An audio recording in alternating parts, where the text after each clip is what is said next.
Mummy जी, बहुत दिनों से मेरी इच्छा थी कि एक अच्छा माइक्रोवेव लूं। शादी के पहले मैंने बेकरी कोर्स किया था। अब गुड्डू भी बड़ा हो गया है। कितने दिन बाजार का खरीदा हुआ केक उसे खिलाऊंगी। इस दिवाली पर हम माइक्रोवेव के साथ एक मिक्सी भी ले लेंगे। पुरानी मिक्सी कब से खराब है और सिलबट्टे पर मसाला पीसने में बहुत वक्त लगता है। सीमा अपनी सास कल्याणी जी से कहती है। कल्याणी जी बोली, बहू, अपनी चाहतों को थोड़ा कम करो। जब मैं ससुराल में आई थी तब तो कुछ भी नहीं था। इसी सिलबट्टे पर मसाला पीस पीस कर सबको खाना खिलाती थी। देखो, सिलबट्टे की घिसाई से मेरी मेहनत का पता चल रहा है। अभी घर में कुछ नहीं आएगा। कुछ समय बाद रक्षाबंधन आ रहा है। मेरी बेटी लावण्या को भी उपहार देना है। इतना कहकर वो चली गई। शाम को सीमा ने ये बात अपने पति रमेश को बतलाई। जब उसने भी सही से कोई प्रतिक्रिया नहीं दी तो सीमा बोली, गलती आपके परिवार की नहीं है, गलती तो मेरी है, जो मैं बिना सोचे समझे पूरे परिवार की चाहतों को पूरा करने में लगी रही। मेरे साथ की लड़कियां आज अपने पैरों पर खड़ी है। मैं पति की चाहत पूरी करने को घर में बैठ गई। उसके अगले साल सास की चाहत पूरी करने के लिए मां बन गई। पर मेरी चाहत या स्वाभिमान का क्या? घर वालों ने मेरे मन को समझने की कभी कोशिश की है? रमेश बोला, तुम पुरानी बातों को इस बात से क्यों मिला रही हो? तुम्हारा और माँ का तो ये रोज का झमेला है। मैं इन मामलों में अब पढ़ना नहीं चाहता। तुम मुझसे क्या चाहती हो? क्या तुम भी काम करना चाहती हो? तो जाओ, तुम भी आजाद हो अपनी चाहतों को पूरा करने के लिए। जो करना है करो, बस बार बार ताने मत मारो। सीमा बोली, हाँ हाँ, अब तो आप कहेंगे ही। जब मेरी उम्र निकल गई तब आप मुझे आजादी दे रहे हैं। लंबे समय से सीमा पति को कुछ चीजों और बेटे के स्कूल को बदलने के लिए बोल बोलकर थक गई थी। उसने फैसला लिया कि अब उसे अपने और अपने बच्चे के हर फैसले के लिए कुछ करना होगा। अपनी चाहतों को पूरा करना ही होगा। सीमा ने अपने पिता सुनंदन जी को फोन किया और बोली, पापा, आप मेरी सारी डिग्रियां और मेरा एक्सपीरियंस सर्टिफिकेट मुझे कुरियर कर दीजिए। आपने सही कहा था, अगर औरत अपने लिए फैसला लेने में देरी करती है तो सामने वाले की उम्मीदें उससे और बढ़ती जाती है। उन्हें पूरा करने में औरत अपने ही स्वाभिमान को ठेस पहुंचाती है और अपना सुनहरा वक्त गंवा देती है। सुनंदन जी बोले, तुम करना क्या चाहती हो बेटा? कुछ ऐसा मत करना कितने सालों की बसी बसाई तुम्हारी गृहस्थी बिखर जाए। सीमा बोली, पापा, मैं थक गई सबकी चाहतें पूरी करने में। इनको तो आप जानते हैं, ये कुछ कहते नहीं है। मैं अपनी छोटी मोटी चाहतें भी पूरी नहीं कर पाती। कुछ कंपनियों में बात की है, वो मेरे घर से काम करने के लिए भी तैयार है। कुछ वक्त बाद सीमा पति राकेश से बोली, सुनिए, गुड्डू अब बड़ा हो गया है। वो खुद अपना सारा काम कर लेता है, तो मैं भी काम करना चाहती हूँ। आप मेरे लिए एक लैपटॉप ला दीजिए। राकेश बोला, तुम मधुमक्खी के छत्ते में हाथ डाल रही हो। सोच लो इसके आगे अंजाम क्या होगा। सीमा बोली, आपने खुद ही कहा था, अब आप मेरे मामले में दखल नहीं देंगे। अगर आप मेरा साथ नहीं दे सकते तो विरोध भी मत करिए। आप मुझे लैपटॉप लाकर देंगे या मैं खुद खरीदने बाजार जाऊं? रमेश बोला, ठीक है, आज शाम को आते वक्त मैं लेकर आऊंगा। शाम को जब रमेश घर आया तो उसकी माँ कल्याणी जी की नजर लैपटॉप पर पड़ी। वो बोली, बेटा रमेश, तुम्हें तो कंपनी की तरफ से कुछ दिन पहले ही लैपटॉप मिला है, फिर ये लैपटॉप किसका है? रमेश इधर उधर देख ही रहा था कि तभी सीमा वहां आकर बोली, मम्मी जी, ये मेरा है। रमेश की बहन लावण्या हंसते हुए बोली, मैं सोच रही थी रमेश रक्षाबंधन पर मेरे लिए कुछ उपहार लेकर आया है। रमेश, ये लैपटॉप मुझे देते तो समझ में भी आता, क्योंकि मैं काम करती हूँ। तुम्हारी बीवी जो चूल्हा चौका करती है वो ये लेकर क्या करेगी? कल्याणी जी बोली, हाँ बेटा रमेश, तुम्हारी भांजी अब 10वीं की परीक्षा देने वाली है। जब मैंने पिछले साल तुम्हें कहा था उसके जन्मदिन पर लैपटॉप दे दो, तब तुमने कहा था तुम्हारे पास पैसे नहीं है। अब बीवी के लिए कहां से पैसे आए? और इसे खरीदने से पहले तुमने मुझसे पूछा भी नहीं।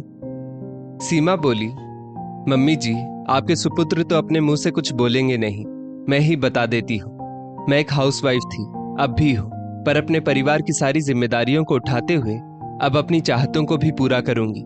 मैंने अपने कदम आगे बढ़ा लिए हैं। आप सबको बता देती हूँ कि मैं भी अगले हफ्ते से नौकरी ज्वाइन कर रही हूँ। घर से ही अपना काम करूंगी ताकि गुड्डू की जिम्मेदारी भी आप लोगों पर ना आए। इतना कहकर वो अंदर चली गई। लावण्या बोली, माँ, तुम्हारी बहू की चाहतें कुछ ज्यादा ही बढ़ती जा रही है। अब तक हमारे लिए और परिवार के लिए तो कभी कुछ नहीं सोचा। देखो कैसे सुनाकर चली गई कि अब वो भी नौकरी करेगी। उसके कहने का मतलब है कि आप लोग अपना अपना देख लीजिए। रमेश बोला, दीदी, सीमा भी अपने जीवन में कुछ करना चाहती है, आगे बढ़ना चाहती है, और आप ये कैसे कह सकती हैं कि वो परिवार के लिए कभी कुछ नहीं सोचती। शादी के 9 साल उसने अपना पूरा समय परिवार को दिया। अब अगर वो अपनी चाहत पूरी करना चाहती है तो उसमें गलत क्या है। आप भी तो काम करती हैं, मुझे आपसे ये उम्मीद नहीं थी। इतना कहकर रमेश भी चला गया।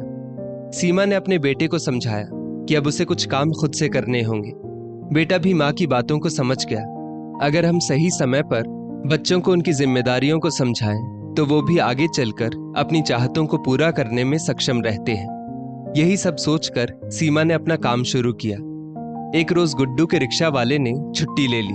सीमा अपने ससुर किशन लाल जी से बोली, पापा जी, क्या आप आज गुड्डू को स्कूल से ले आएंगे, क्योंकि उस वक्त मेरे ऑफिस का काम होता है। जैसे ही वो कुछ कहते उससे पहले ही कल्याणी जी आकर बोली, सुनिए, दोपहर में मुझे डॉक्टर के पास जाना है और किसी ने कहा था कि वो अपने दम पर सब संभाल लेगा। आप मुझे डॉक्टर के पास ले चलिए, जिसे जो करना है खुद करेगा। सीमा ने सोचा, अब मैं क्या करूं, नया नया काम है। यही सब सोचते हुए सीमा ने रमेश को फोन किया और सारी परेशानी बताई। रमेश ने कहा, मैंने तुम्हें पहले ही बोला था, ये सब इतना आसान नहीं है। ठीक है, लंच टाइम में मैं जाकर गुड्डू को लाकर घर के दरवाजे तक छोड़ दूंगा। बस ये बात माँ को पता नहीं चलनी चाहिए, वरना परेशानी बढ़ जाएगी। जब घड़ी में 2:30 बज रहे थे तो किशन लाल जी अपनी पत्नी से बोले, अभी तक तुम तैयार नहीं हुई, तुम्हें डॉक्टर के पास जाना था ना। कल्याणी जी ने मुस्कुराते हुए घड़ी की ओर देखा और बोली, आज धूप बहुत है, मेरा मन नहीं कर रहा, किसी और दिन चलेंगे। किशन लाल जी सब समझ गए। थोड़ी देर में गुड्डू घर आया तो कल्याणी जी बोली, गुड्डू, आज तो रिक्शा वाला आया नहीं था, तुम कैसे आए? क्या तुम्हें कोई छोड़ने आया था? अरे हाँ, मैं तो भूल ही गई, तुम्हारी मम्मी अब तुम्हें प्यार जो नहीं करती, वो अपनी चाहतों को पूरा करने में लगी है, तो तुम्हें लेने कैसे जाती? गुड्डू बोला, दादी, आप ऐसा क्यों कह रही है? मैं अब बड़ा हो गया हूँ, मैं अपने दोस्तों के साथ आ गया। दादी, आज तक मम्मी हमारी चाहतों को पूरा कर रही थी, अब मम्मी की चाहतें पूरी करने में हमें भी तो मदद करनी चाहिए। पोते का ये जवाब सुनकर जहां किशन लाल जी गदगद हो रहे थे, वहीं कल्याणी जी गुस्से में बोली, हाँ हाँ, तेरा बाप अभी तक बड़ा नहीं हुआ और तुम बड़े हो गए। आने दो आज रमेश को, सारी बात साफ साफ करूंगी। बहू की चाहतों की चादर समेटने की बहुत जरूरत है। गुड्डू के जाने के बाद किशन लाल जी बोले, तुम फालतू में बात का बतंगड़ बना रही हो। क्या हुआ अगर गुड्डू खुद से चला आया? वो बोली, औरत की पहली जिम्मेदारी उसका घर, परिवार और उसके बच्चे होते हैं, ना कि उसकी चाहतें। ये इतना भी बड़ा नहीं हुआ है कि अपनी जिम्मेदारी उठा सके। इसकी माँ अपनी चाहतों को पूरा करने में लगी है। क्या कमी है घर में उसे जो नौकरी करेगी? वो बस मेरी बेटी से बराबरी करना चाहती है। शाम को जब रमेश घर आया तो कल्याणी जी ने फिर से वही बात उठाई। रमेश बोला, माँ, सीमा गुड्डू को शहर के बड़े स्कूल में पढ़ाना चाहती है, तो क्या उसकी चाहत गलत है? मेरी नौकरी से घर का खर्चा, लोन पूरा नहीं हो रहा, छोटी मोटी जरूरतों को आप उसे पूरा नहीं करने देती, इसलिए तो सीमा को ये कदम उठाना पड़ा। लावण्या बोली, इसी शहर में मैं भी रहती हूँ, मैं छुट्टी लेकर माँ से मिलने आ जाती हूँ। तुम्हारी बीवी बेटे को लेने स्कूल नहीं जा सकती? क्या जरूरत है इतने बड़े स्कूल में पढ़ाने की?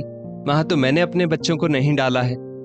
तभी सीमा सबके लिए चाय और पकौड़े बनाकर लाई और बोली, दीदी, आप इनसे क्यों सवाल कर रही है? बेचारे अपने मन की बातों को आज तक कभी किसी के सामने रख नहीं पाए। ये तो इतने सीधे हैं कि अपनी चाहतों को अपने बटुए को देखकर दबा लेते हैं। कल्याणी जी बोली, बहू, तुम तो ऐसे कह रही हो जैसे हमारा बेटा हमारी वजह से अपनी चाहतों को मार रहा है। सीमा बोली, आपकी वजह से नहीं, बढ़ती महंगाई और अपने बच्चे के भविष्य के लिए अपनी चाहतों को मार रहे हैं। मैं जानती हूँ इन्हें मोटरसाइकिल से ऑफिस जाना पसंद नहीं, फिर भी ये कार नहीं ले रहे क्योंकि आप लोगों को अच्छा नहीं लगेगा और इन्हें भी दोबारा से लोन लेना पड़ेगा। लावण्या बोली, रमेश, क्या ये सच है? अपनी पत्नी के साथ साथ तुम्हारे भी सपने उड़ान भर रहे हैं। सीमा बोली, अगर अपने सपनों को पूरा करने के लिए हम मेहनत करने के लिए तैयार हैं, तो फिर दूसरों को क्या दिक्कत है। मैं अपने बच्चे के भविष्य के लिए उसे अच्छे स्कूल में पढ़ाना चाहती हूँ, जिसके लिए मैं पूरी मेहनत कर रही हूँ। ना जाने परिवार वाले एक बहू की चाहतों को कब समझेंगे कि उसके भी अपने कुछ सपने हैं। इतने में किशन लाल जी भी आगे बढ़कर बोले, लावण्या, तुम भी तो अपने परिवार के विरुद्ध जाकर नौकरी कर रही हो, जिसके कारण तुम्हारे सास ससुर तुमसे अलग होकर रह रहे हैं। आज अगर बहू अपने बच्चे की चाहत को पूरा करने के लिए हमारा सहयोग मांग रही है तो क्या गलत कर रही है। कल्याणी जी बोली, आप ये क्या कह रहे हैं, बहू के सामने विदा की हुई बेटी को बातें सुना रहे हैं। वो बोले, सही कहा तुमने, बेटी घर से विदा कर चुका हूं, जितना उसे देना था दे चुका हूं। अब जिसे बहू बनाकर लाया हूं उसके प्रति भी मेरी कोई जिम्मेदारी है। इतने साल तक बिना कुछ कहे बहू हमारी चाहतों को पूरा करती रही, तो क्या अब हम उसका साथ नहीं दे सकते। याद रखो, आगे चलकर बुढ़ापे का सहारा बेटा बहू ही होंगे, ना कि कोई और। उनका इतना कहना माँ बेटी दोनों को काफी था। अब जब कभी भी रिक्शा वाला नहीं आता, किशन लाल जी बड़े उत्साह के साथ अपने पोते को स्कूल से लेकर आते। कुछ समय बाद सीमा ने लोन लिया और अपनी 12वीं सालगिरह पर अपने पति को तोहफे में एक कार दी। धीरे धीरे परिवार के सभी सदस्यों को सीमा का फैसला सही लगने लगा। रमेश को भी एहसास हुआ कि अगर वो समय रहते सीमा का साथ देता तो शायद उसकी कुछ मुश्किलें बहुत पहले हल हो गई होती। पर कोई बात नहीं, अंत भला तो सब भला। अब छोटी मोटी चीजों के लिए सीमा को किसी से पूछने की जरूरत नहीं पड़ती थी और अपनी चाहतों को अब उसे दबाना नहीं पड़ता था। दोस्तों, इस स्टोरी को लेकर आपकी क्या राय है, नीचे कमेंट करके जरूर बताइएगा। और ऐसी ही और भी बेहतरीन वीडियोस के लिए हमारा पेज जरूर फॉलो करें।